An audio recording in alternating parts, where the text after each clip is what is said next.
Hey, what is up YouTube, it's Overlord again, and today I really want to discuss the new game Evolve. This game is a lot of fun and it's extremely well made from what I've played.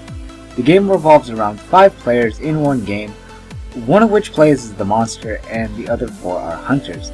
Think of it as Left 4 Dead, with survivors tracking down and trying to kill a tank who can climb walls, throw cars, breathe fire, and leap a considerable distance to smash you and your friend. Now, this game features multiple types of playstyles and different points of view.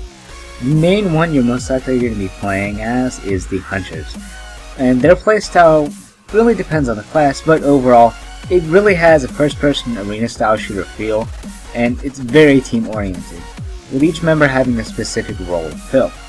And then you have the Monster, whose playstyle mainly is gonna be a third-person slasher based, somewhat around using their abilities, and it can actually vary somewhat depending on which monster you're playing, which I believe there are 3 of, one of which being a Kraken, who is the more mage archetype, who's a little bit faster, a little bit squishier, but as again, he's more of a mage archetype, not so much hack and slash like the first monster you get your hands on. So as I said before, the humans do have 4 different classes overall, and they are the Medic, the Assault, the Tracker, and the Support, and I really kind of wanted to give you guys a little bit of a quick rundown on what they are exactly. So, the Assault is the tankier damage dealing of the group.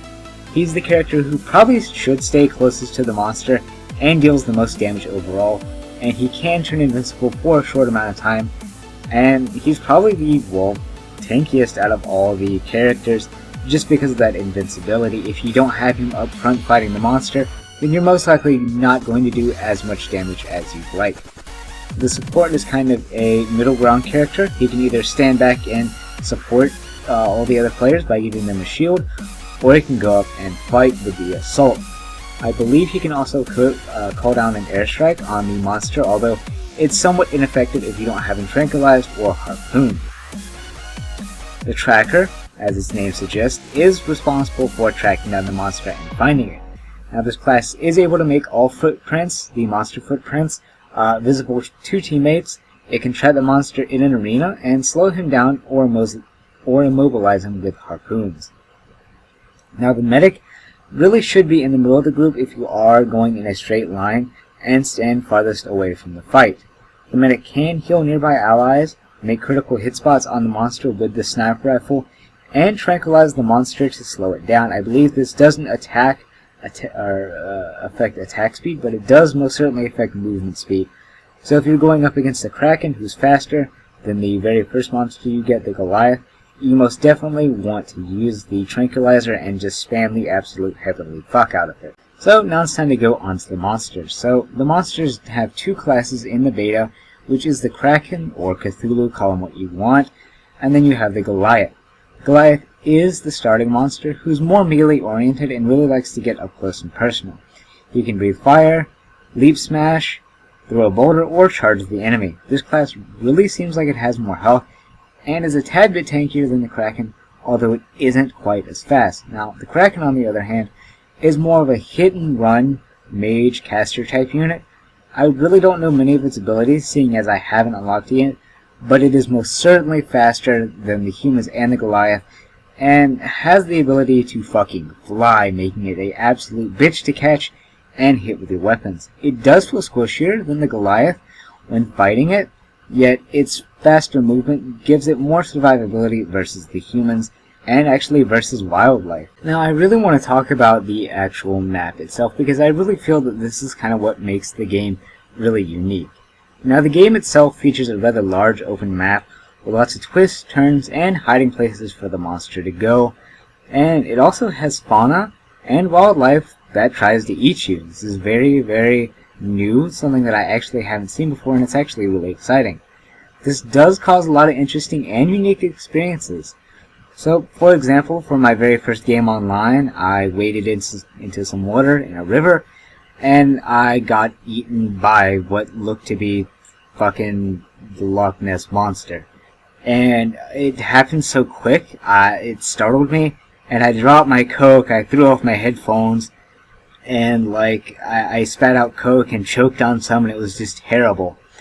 Now, The other time, something very unique, this was when I was playing as the monster, which I don't really ever do.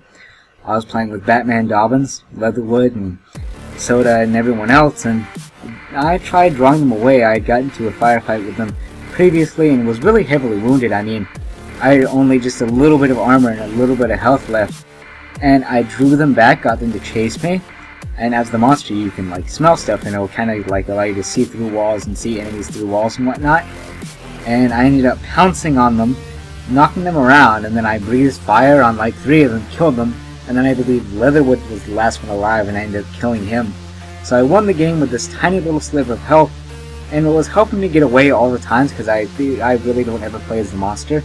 But the wildlife had helped me so very much. There was only one occasion during that game that it actually hurt me, which was kind of my fault because I breathed fire on this giant rhinoceros-looking thing, and it bumped into me and nearly killed me. But that's the kind of diversity that I'm talking about. It's very diverse, very unique experiences that happen on map, and it wouldn't be as diverse if the map was just empty or just this kind of boring quote arena that most games have. It's just kind of empty. It's not necessarily fleshed out or lively like Evolves is. The gameplay is extremely fun and surprisingly doesn't get repetitive, but this is if and only if you have friends to play with. Going into online matches by myself can cause games to either be ended so quickly that you really don't get any time to play or have any enjoyment out of it, or the monster is so good he just absolutely turns you into a ragdoll and tears you limb from limb. Now, this sort of stuff really does make the game repetitive if you're on either end of the spectrum, although the different game modes such as Nest and Rescue really do help break the mold if that is happening, and I really feel that some of the game modes like Nest, Rescue, Defense, other whatnot, stuff like that needs to be like hammered into the game more and more. You definitely need a lot more diverse game modes to make this game feel more so fleshed out than it already is, because I can see if they don't have a lot more maps or more game modes, then this game, even though it's not necessarily repetitive, if you have friends, it will most likely die in the online perspective, because not everyone is going to have friends who just play this game solely. I mean, from time to time, yeah, people will hop on this game and play, but its player count will most definitely drop relatively quickly. Not so much so that the developers have to worry, but I can really see it declining at a steady rate because people just get bored because there isn't as much content. Even though the gameplay itself is really fun and really diverse and really kind of is exhilarating, and it's kind of scary sometimes. It's kind of a mix of emotions whenever you're playing this game, but as again, they really do need to kind of hammer some more stuff into this to make its replay value a lot better than what it is. Because if they don't, as again, I can see the player count slowly or quickly and steadily dropping, and it's not going to be a fun experience trying to sell their next game if they do decide to do another Evolve. Alright, so you guys, my final verdict on this game is probably an 8 or 8.5 out of 10. This game is very well made. It's probably one of the best games that I've played so far. It's very diverse, very unique, and it's actually very competitive. If you have friends to play it with, it will be probably the most amazing game that you've played in quite some time. It really needs friends to play it with, and the reason that I say that is because if you're going to go play online, then you're either going to get matched with noobs who have no idea what you're doing, so to match one quickly, you'll get matched up with a monster who knows what he's doing relatively well, henceforth you get your shit pushed in, or just the game is, you know, lasting so long you just kind of want to quit because the monster's playing fucking Ring Around the Rosie in the map. So don't buy this if you don't have a close group knit of friends to come and play this with, or you don't have a lot of friends to play it.